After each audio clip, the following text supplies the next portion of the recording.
तुझे हूंदे बि मां हिकिड़ो हुजां। अल्लाह मिट पूरे वञनि त तूं पहुच जा वो मिठा मूंखे अमलनि जो कोन्ह आसरो वो साईं मूंखे अमलनि जो कोन्ह आसरो। अल्लाह तुझे हूंदे बि मां हिकिड़ो हुजां। साईं मिट पूरे वञनि त तूं पहुच जा वो साईं मूंखे अमलनि जो कोन्ह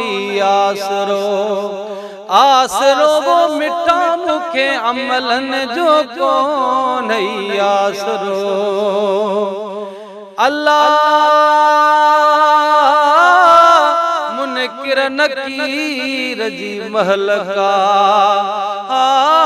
मुनकिर नकीर जी महलका।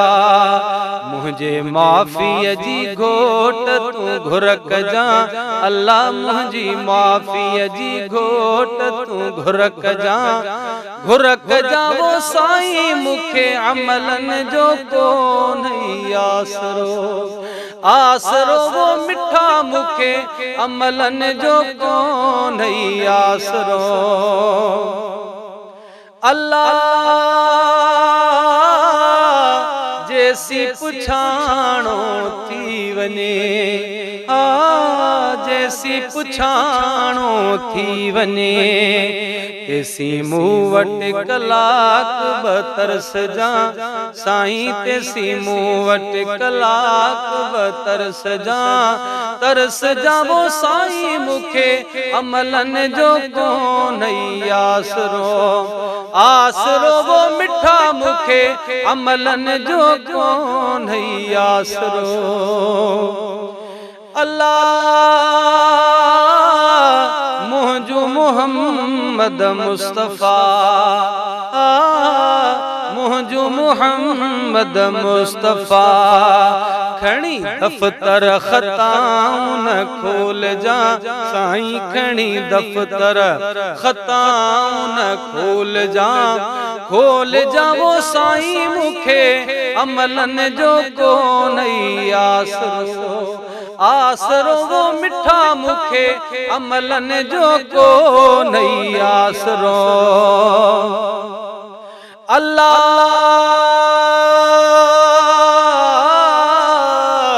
सॾकंदो साईं कारणी, हो सॾकंदो साईं कारणी।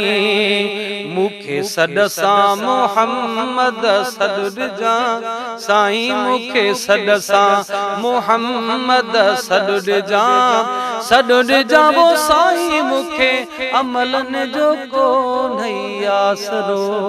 अल्लाह तुझे हूंदे बि मां हिकिड़ो हुजां।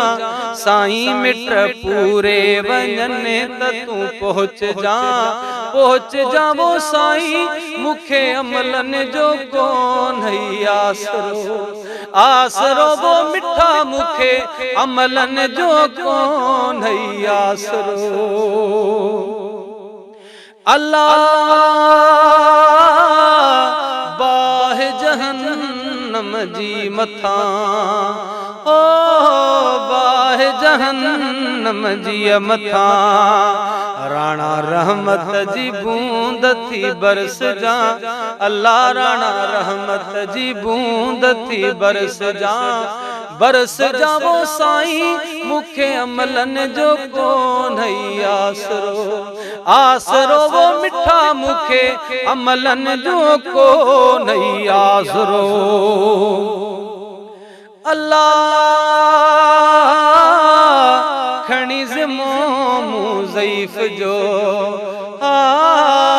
खणी ज़िमो मूं ज़ईफ़ जो। हिन जो महबूब ज़ामिन तूं थिजां मिठा, हिन जो महबूब ज़ामिन तूं थिजां वो साईं मूंखे अमलनि जो कोन्ह आसरो। अल्लाह रब हबीब सॼी तपो रब हबीब सॼी तपो रब तुंहिंजो वा तूं मूंखे बख़्श जा साईं रब तुंहिंजो वा तूं मूंखे बख़्श जा वो मिठा मूंखे अमलन जो को नहीं आसरो वो साईं मूंखे अमलन जो को नहीं आसरो अल्लाह हे नालाइकन जो लॾो हे नालाइक जो लॾो जॾे जन्नत ॾिननि मूंखे बीन जा अल्लाह जॾी जन्नत ॾिननि मूंखे बीन जा तुझे हूंदे भी मां हिकिड़ो हुजा अल्लाह मिट पूरे वञनि त तूं पहुच जा वो साईं मूंखे अमलन जो कोन आसरो अल्लाह बोल महेसर जा बुधी बोल महेसर जा बुधी हिक भेरो ॾिसी मुॾे मुर्क जा साईं हिक भेरो ॾिसी मुॾे मुर्क जा वो साईं मूंखे अमलन जो कोन आसरो अल्लाह तुंहिंजे हूंदे भी मां हिकिड़ो हुजा अल्लाह मिट पूरे वञनि त तूं पहुच जा वो साईं मूंखे अमलन जो कोन आसरो।